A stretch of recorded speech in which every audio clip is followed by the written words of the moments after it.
Joining us on the show, singer, songwriter, actor, Jason Aldean. How does that feel? Actor? Well, I don't know. Wait till you see the movie before you say I'm an actor. I may you may strike that from the list. Have you seen the movie yet yourself? I haven't. You know what? I'm actually supposed to see it today, as a matter of fact, for the first time. Now, how big of a role do you have in the movie? Because you're not listed on IMDb. I'm not sure why. Yeah, well, you know what?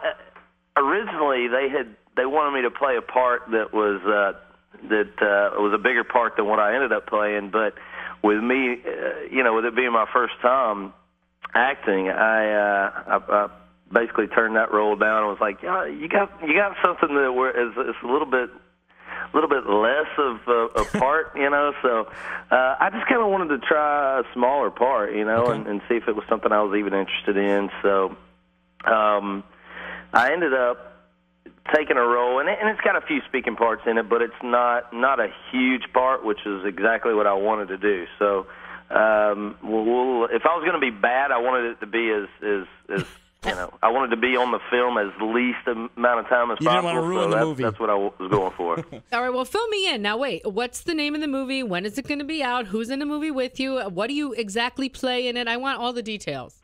Well, the name of the movie is called Sweetwater, and it is it's kind of a Western sort of thing, and it's got Ed Harris and January Jones and Jason Isaacs in it, and Jason Isaacs plays this prophet who is not a very good guy, and I'm kind of his henchman. I'm kind of his guy that does all the dirty work for him. So cool. I get to shoot a couple people and that kind of thing. Yes. And then I end up getting put down as well later in the film. But so you die. But it's pretty cool. I mean, it's actually going to premiere at the Sundance Film Festival here in a couple of weeks, I guess. So it's really where it's going to premiere. So we'll see what happens after that. Now, you said that if you suck at acting, you're not going to do it again. Who's the judge? Me. You. Okay. Well, if you see it and you don't like it, then you're like, I'm done. Okay, you're always your own worst critic. That's ridiculous. Well, we'll see. We'll see what the reviews are. Does anybody call you Jay? Because I'm married to a Jason, and I call him Jay all the time. A little bit, every once in a while somebody will. It's pretty rare, but every once in a while somebody will do that. That was never really one of my nicknames or anything when I was growing up. And they were what? What, nicknames? Yeah. I don't know, man. Everybody, like all my band and everybody that I work with now for some reason starts calling me Peach, Georgia Peach. I don't know. I right away I thought Mario Kart. I'm like, oh, he must always pick Peach on Mario Kart.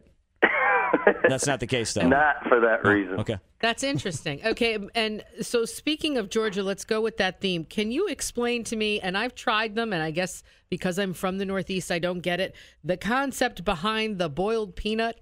Oh, you're talking about one of my most favorite things on this earth. It's a mushy, salty mess.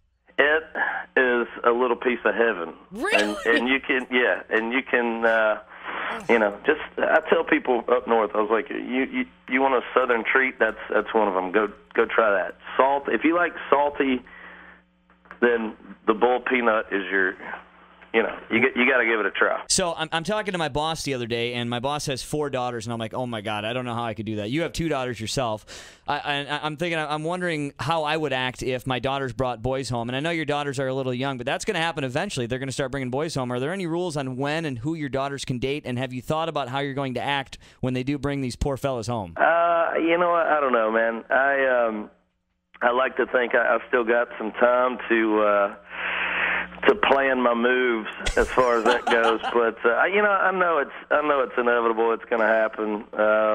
Not really thrilled about it, but I know it's going to happen at some point, and I think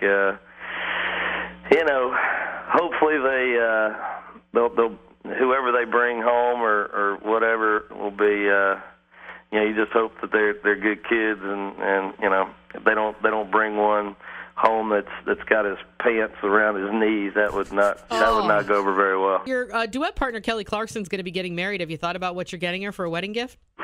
I don't know. She, but I know her fiance Brandon really well too, and happy for those guys. And so I don't know. I'll see if I get a wedding invitation before I figure out what I'm getting her for a gift. Luke Bryan is co-hosting. Your buddy Luke Bryan co-hosting the ACMs. They just announced that recently with Blake Shelton. That's coming up in a couple months. Is that something that you would like to try your hand at? You got music, you got acting. Would you like to host a show? Would that be on your bucket list? No. Really? Not at all. It's scripted though. But it's live. It is live. You're right. Okay, and here's the question. Now you and Luke are pretty tight, right? Yeah. Okay, so to me, I was just reading an article. Justin Bieber's going to be hosting Saturday Night Live, and he literally went to the writers and he said, I am fair game. Go ahead, open up. Come at me with whatever you want. Nothing is off limits. So Luke is up there. Is he going to be like, you're going to be like a loaded gun, so to speak? I mean, if he looks at you, we're going to be like, shut up, don't say anything, I'm going to kill you. I mean, like, at what point do you cut him off, you know? I think Luke's going to do well at that. Luke loves to talk. So... I think he's going to get up there. He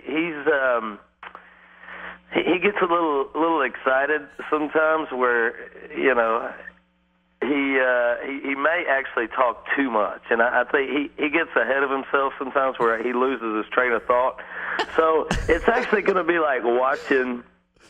It's actually going to be like watching a train wreck for me in slow motion, because I know at some point he's going to get all tongue twisted and all that, and it's going to, you're going to see me in the audience just probably laughing at him. So it's going to be fun. We're going to miss the Entertainer of the Year. Like, they're not going to be able to announce it because he's going to go over. He's going to make the show go over. Yeah, and sorry, the network's we going to can't cut do it the off. award. I'm sorry. We're going to have to log on to find out who won. They better hope he sticks to the script, because he has a tendency to ramble a little bit. Jason, you're going to be here February 28th, March the 1st, Mohegan Sun. The first show obviously sold out. Second one very close to being sold out. You can get your tickets at mohegansun.com. When you come back, I'm the guy, I don't know if you remember, I'm the guy that always wants to arm wrestle you. I arm wrestled you, we've arm wrestled 3 times, and you always kick my ass. Yes, absolutely. I'm looking for a rematch. I assume that you're willing to kick my ass again.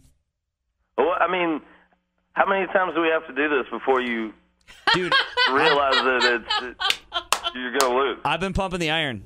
I've been doing a lot of push-ups, and I walk with these 5-pound dumbbells. All right. Well, we'll see if it's paying off for you then. Okay, just between you and I, Jason, there have been 12-ounce curls, and the only push-up is when he's trying to get up off the floor. So right. I think you're good.